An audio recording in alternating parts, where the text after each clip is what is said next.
What's going on, guys? Welcome back to the Boardroom Podcast, where we help you stay calm, change lives, and have business on your terms. Now, in today's episode, I honestly just want to talk about dealing with setbacks and challenges and all the different fun things that comes with being a business owner and building a business and having a team. How do you deal with those setbacks? How do you deal with those challenges? And how do you overcome and ultimately pivot and course correct? All right. For me, I'm not a fan of kicking a dog while it's down. We had somebody on our team, a newer developer to the team, roll out an update or a feature to Charlie that completely shit the bed. It was a catastrophe, and it cost us some money. All right. It cost us a good amount of money. All right. I'm just going to be honest with you. It was a failure by every sense of the imagination.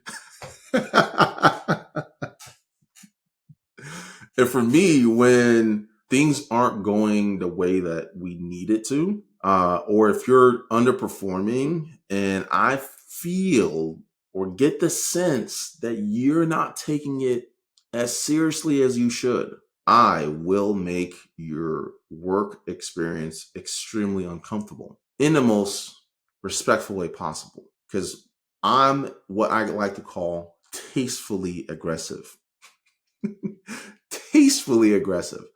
So that means I will apply pressure and apply pressure and apply pressure and continue to apply pressure until something cracks or something gives. Now, when I'm dealing with the setback that was caused by somebody on the team, not myself, I want to see that they take it very seriously and that they're actually show some type of remorse and ownership over the situation. If they're making excuses, then for me, I'm just going to turn up the heat. But if they own it and they're like, this is what happened, this is why it happened, this is what caused it, I completely dropped the ball. I own the fact that this happened. It's never going to happen again. For me, I'm like, all right, say less. What is the solution? What can we do to move forward? How can we be proactive in ensuring that this doesn't happen again? What kind of processes do we need to put in place to mitigate the chances of this happening again? Right? Or at least catching it ahead of time and being more proactive about it so that we're not so reactive. And if we get beyond that point, then for me, I look at the setback and the challenges as an investment into their education. So with this particular team member, I'm looking at it like an investment into their education. I'm like, I don't want to have to spend the money that we lost investing into somebody else's education. So I'm in deep with you. Like, we got to figure it out. And when I'm dealing with setbacks, especially ones that are costly and ones that it's going to require more time for us to kind of get back on schedule, I don't react or get emotional about it. I will make it very known that I'm pissed off about the situation.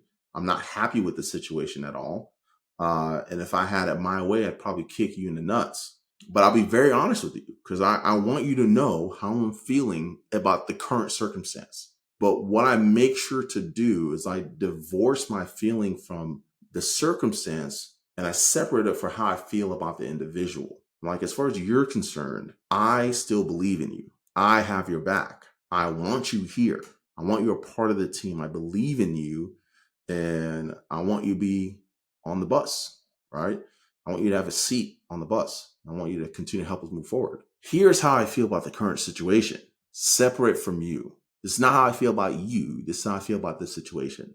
I'm pissed off about the situation. I think it sucks. I'm extremely frustrated with it. And now what do we need to do to fix it? All right. So it's very important when you're dealing with setbacks and challenges that come from like external sources where you're not the reason necessarily for the setback or for the challenges. It's very important that you divorce how you feel about the situation from the people who may be responsible for the situation. Right. And if it gets to a point where it becomes chronic, right, I'm very honest, like, hey, this can never happen again, period. Like, it just can't. And if it does happen again, I don't care how I feel about you. I may have warm and fuzzy feelings about you, but your ass is off the bus. Right? So that just creates a clear boundary on what that needs to look like. But then it also gives them permission to own their mistakes and own the fact that they aren't going to be perfect and that there are going to be challenges that they have to be willing to overcome. They're willing to overcome it and learn from their mistakes, and your ability to learn, your intelligence is just same circumstance, different behavior, right? So if they're put in a similar circumstance and they're able to learn from what happened before and change how they're going to go about dealing with the circumstance to have better outcome, I know that person has truly learned, right? That mistake wasn't wasted, right? It was an opportunity for them to grow and become better, become more valuable to me and our team. So that's how I look at those setbacks.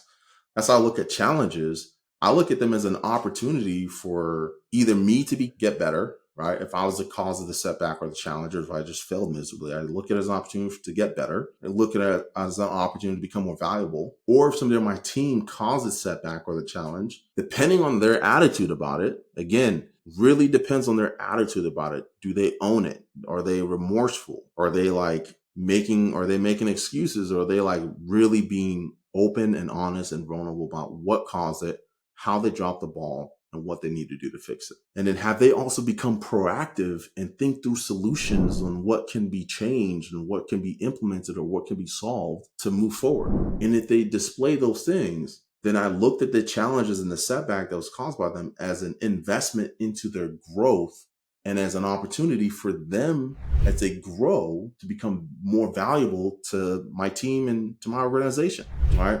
And so long as it's not like catastrophic, life or death, we can always bounce back from it, right? And you got to be willing to give yourself grace on mistakes and challenges, but then also be willing to extend that grace to allow for others on your team to make mistakes, to drop the ball, and to cause setbacks. And if we're able to do that, then we create a very healthy environment that supports people's growth and encourages the evolution of those on your team. As they start to evolve and get better, the company too starts to evolve and gets better. So that's my attitude, is I want to make sure, like, first their attitude is right and that they have the right perspective on it. And if they don't have the right perspective on it and they're making excuses, they're blaming other people and all these things, then for me, then I'm going to make sure they feel it.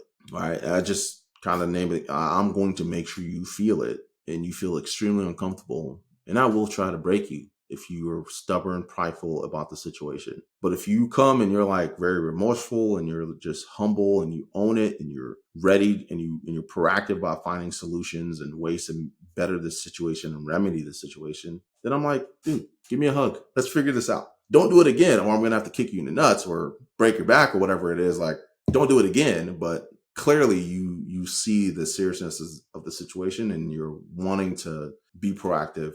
And so long as you learn from it, I view the situation as an investment into your growth and an investment to making you more valuable to our team and to our company. So let's just move forward and figure out how to get back on track. So hopefully you find that helpful. Reason why I'm sharing so passionate about it is because it's something that I recently had to exhibit myself, and I'm proud of how we handled the situation. I think we're going to be better as a result of it, and we're actually going to make more progress. And it created an opportunity for us to just kind of change a couple of how we're utilizing the resources and how we're utilizing people on our team, and set people up to produce better results and be in better position to contribute more meaningfully to what we're doing. So net positive overall, and I'm happy about it. So hopefully that helps you. Till next time, stay calm, change lives, and have business on your terms. Deuces.